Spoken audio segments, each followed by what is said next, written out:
Days mark the end of summer for me. No more youth baseball, no more swimming meets, and no more basketball videos. Just a time to prepare. I look forward to that. I got 3 wonderful young men with me, and a team that's preparing very significantly back in Baton Rouge. I'm told that the summer's going very, very well, and I look forward to my team. I like the men that I work with, and I think there's a great opportunity to achieve greatly. So, questions? You glad that the SEC moved the last game of the year back to the day after Thanksgiving? Yeah, I think that there's an advantage if you have the opportunity to play in the championship game. That if you play on that Friday, that you have an extra day to prepare and get healthy. And I think that benefits any team that plays on that Friday. Coach, with the exception of last year, the Alabama-LSU game has determined the Western champion. It looks like that might be the case again this year. Can you talk about that rivalry evolving over your time? I can only tell you that anytime you line up against a quality opponent, Alabama being certainly that, well prepared, very talented. Our football team wants to honor that opponent with our greatest effort, and it's we recognize that to win the West, you're going to have to play a great schedule and play well in a number of games, but you're going to have to play well versus Alabama. Coach, can you talk about your quarterback situation with Jordan and what he faces in the ball? Well, I think we're improved. What Steve Craigthorpe has done with a veteran Jefferson, I think Jefferson's in a position more now to want to improve and understand the coaching instruction such that it'll make him more efficient. I think Jarrett Lee certainly is still there and pursuing playing, and I think our quarterback position is much improved. I think he's played well through the spring. He's taken leadership and really run the 7-on-7s through the summer. And I'm told that he's really ready to have the year that he's coming to have. So we're excited about it. Coach, you talk about the depth at the running back position. They've shown seconds. I mean, they played a little bit and showed a little bit of talent, but it's a youthful bunch. Yeah, it's very youthful but very talented. I like Spencer Ware. He kind of gave a glimpse of what he was capable of in the bowl game. I think Michael Ford and Alfred Blue, I think those guys are certainly the people that we'll look to first. And I'm not afraid to take a young man, a young freshman that's very capable. I think Terrence McGee may be one of those guys. So I think we'll have guys that understand how to run the football back there. Okay, questions right here. Go ahead. Well, I think he's the question's about Steve Craigthorpe, and I think he's very good in quarterback mechanics. I think he understands, how the ball gets where it's supposed to go, and I think he's, having an effect there. I think also there's a point in time where when you're well coached, you understand it, you hear it one way for several years, and then somebody comes in and he says the same information, but he says it in a little different way.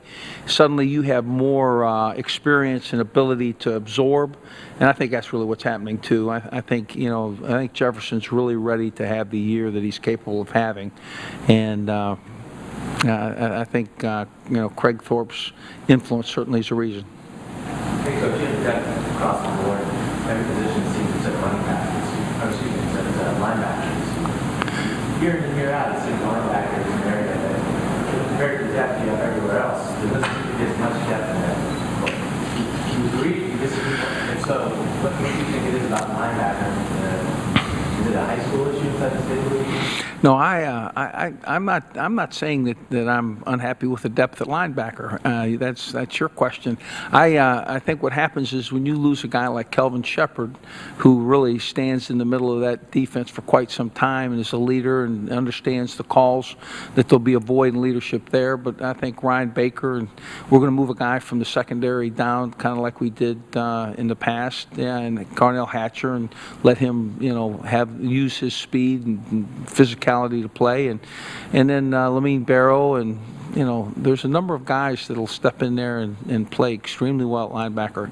Now they're youthful, they're going to need some experience, they're going to have to take coaching, but I think it happens at every program. I think the observation you make that we're probably more ready to take the field in the secondary and the defensive line is true, but I don't think we're far behind at linebacker. Coach, I heard an interview with Patrick Peterson, and he made the statement that he thought your secondary was going to be even better this year with it even getting gone. Was that just a statement of humility, or is there anything really? Patrick Peterson has humility, and but I think that if you looked at the bowl game, we had Patrick Peterson in there, and the MVP of the bowl was another kind of a freshman corner, and so we think that we'll have. I think Mo Claiborne certainly can play very, very well. He played opposite Patrick. I think Thurl Simon is another guy that can step in at 6'4" and really have the opportunity to D you up very well, and Ron Brooks and certainly Tyrann Mathieu would be the two deep at corner. I like us in the secondary at safety. I think Craig Lawson, Eric Reed, and Brandon Taylor, all guys that have played a lot of football now, and big, fast, physical, very, very fast guys. I agree. The secondary is going to be very good. We'll miss Patrick, but we'll make way. There's been a lot of information out recently about recruiting services. What benefit do you see in subscribing to that? Well, we use Exos, and Exos gives us just a tremendous body of work, and we're looking for certainly want to cover the country. We have to have film, video on prospects really across the country, and we feel like there's certain areas we need to cover in other years more, and but certainly we want to recruit from Houston through to Florida, and we're going to hit those things hard, Texas included. Now on certain years you're going to be interested in junior colleges, but the point being is you get film and you get it just as efficiently as you can, and you study it, and that's how we're going to recruit. There's really nothing else that a service can provide us other than the video. Coach, what are your opinions on Commissioner Sly's proposals that he's ready for Wednesday? I think Commissioner Slive is a guy that understands that there will always be change, and to keep pushing. I think that there's a positive piece there. I think the cost of attendance is a wonderful piece. I think that he brings to light a multi-year scholarship that could possibly exceed 6 years or be 6 years. In my opinion, anything that extends the timeline, that allows our guys to graduate, is a very good thing. I might see that a 2.5 in a freshman year before he plays is a real issue. I have a degree in economics from a very prestigious institution. I can't tell you when I achieved the 2.5. I hope I have. So that may well have prohibited me from taking snaps. Other than my lack of talent, I think that would have been unfair.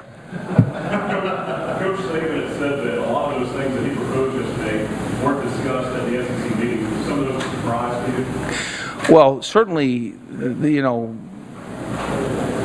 we had no discussion about those. I'm not saying that the commissioners allowed an editorial before the media, but I certainly would. And it's an interesting piece. You have presidents, you have